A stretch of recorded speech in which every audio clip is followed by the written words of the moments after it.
जय मसीह की। खुदा का धन्यवाद करता हूँ आज के सुंदर दिन के लिए जो उसने मुझे दिखाया कि मैं आपके साथ आके खुदा की एक वचन की बात शेयर करने वाला सकूं।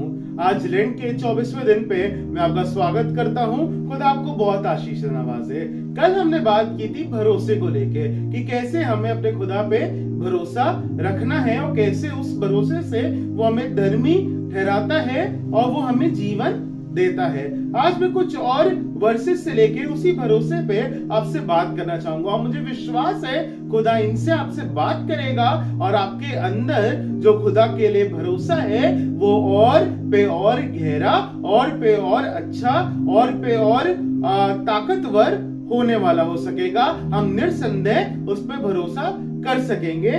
वचन निकालेंगे मेरे साथ यूहन्ना की इंजील उसका 5वां बाब उसकी 24वीं वर्ष। यूहन्ना 5:24, मैं तुमसे सच सच कहता हूँ जो मेरा वचन सुनकर मेरे भेजने वाले पर विश्वास करता है अनंत जीवन उसका है और उस पर दंड की आज्ञा नहीं होती परंतु वह मृत्यु के पार होकर जीवन में प्रवेश कर चुका है। करेगा नहीं, जीवन में प्रवेश कर चुका है और उस पर मृत्यु की आज्ञा नहीं होती। क्या आपके जीवन में कभी या आपके अजीज के जीवन में कभी ऐसा हुआ है कि तबीयत बहुत खराब हो और लग रहा हो कि बस अब या तब डॉक्टर ने जवाब दे दिया हो कि नहीं ये ठीक नहीं हो सकता, आप ले जाइए सेवा करिए और डॉक्टर भी आखिर में कहते थे ना अब ऊपर वाले से दुआ करिए वही कुछ सही कर सकता है और वो आपका अजीज एकदम भला चंगा होके अपने पैरों पे खड़ा होके गवाही देने वाला हो सका। क्यों?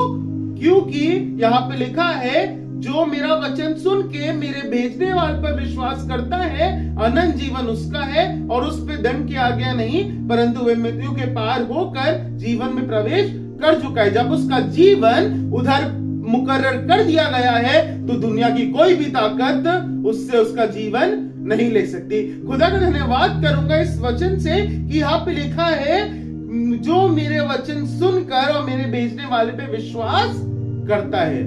क्या हम उसके वचन से भेजने वाले पे विश्वास करते हैं? विश्वास क्या होता है?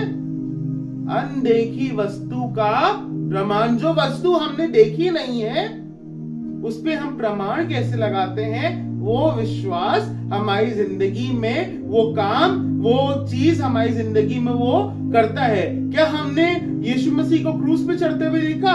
क्या हमने यीशु मसीह पे जो घोड़े चले वो देखे?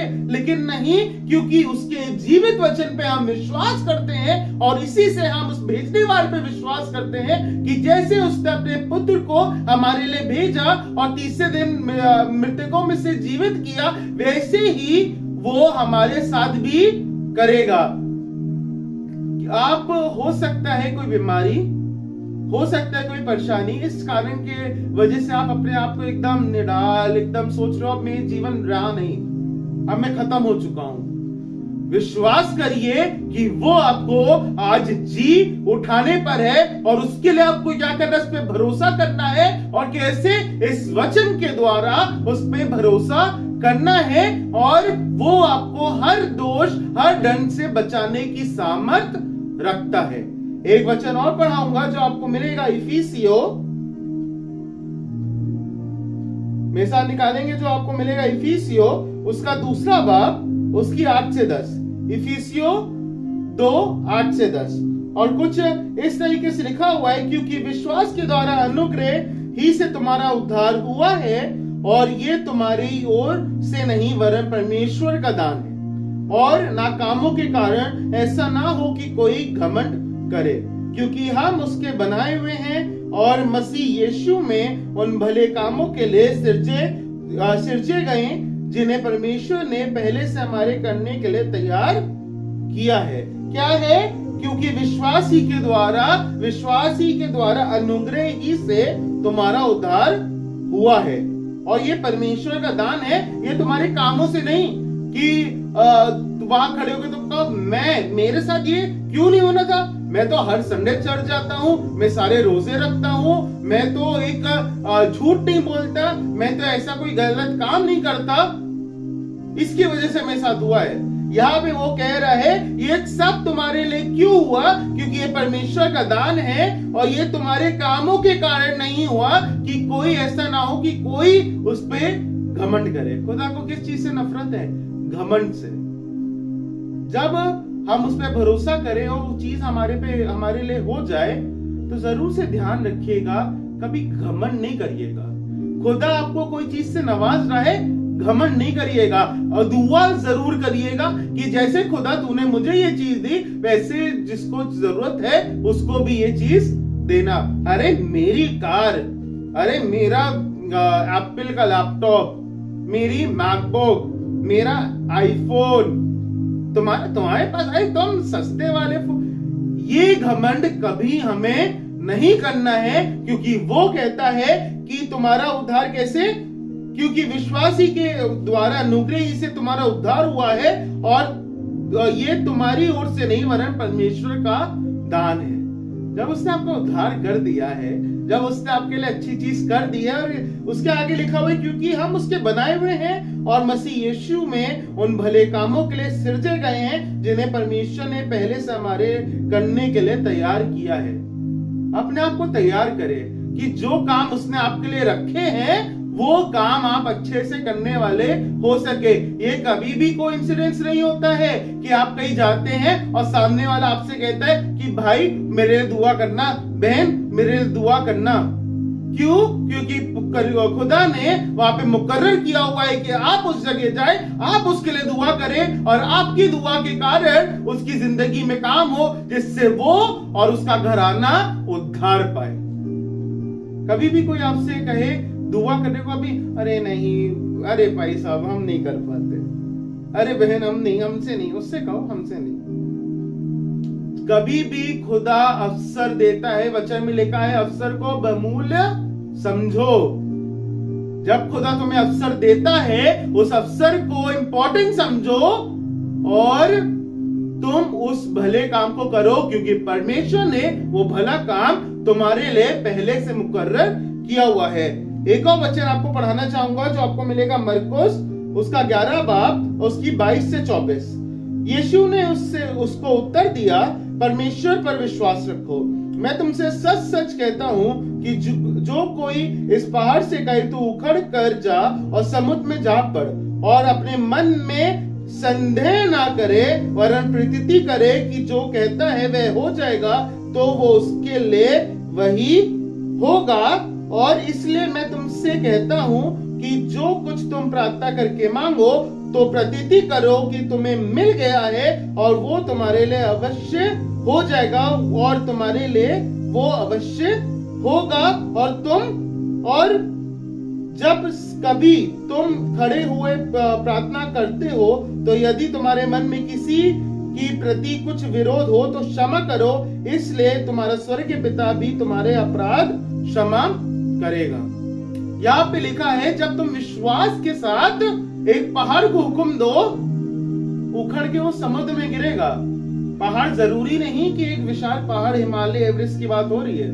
पहाड़ आपकी जिंदगी पे कोई परेशानी, कोई प्रॉब्लम जिससे आप जूझ रहे हो वो हो सकता है। उस परेशानी, उस प्रॉब्लम से कहो मैं विश्वास के साथ तुम्हें हुक्म देता हूं, तुम उखड़ कर जाके समुद्र में गिरो और वो जरूर से उखड़ के गिरेगा और आप उसके बाद का एक खूबसूरत नजारा देखने वाले हो सकोगे, क्योंकि परमेश्वर ने आपको ये हक, ये क्या कहते हैं, अथॉरिटी दी है कि तुम विश्वास के साथ और मन में संदेह ना करो वरन प्रतीति करो कि जो कहता हूं वो हो जाएगा, तो उसके लिए वही होगा। तुम्हारे मन में संदेह, परमेश्वर मेरे लिए ये कर देना, पता नहीं परमेश्वर करे या ना करे। अगर तुम्हारे मन में संदेह होगा, मुझे नहीं पता तुम्हारे लिए होगा या नहीं होगा, लेकिन जब तुम्हारे मन में संदेह नहीं होगा तो जरूर से वो चीज तुम्हारे लिए अवश्य होने वाली हो सकेगी।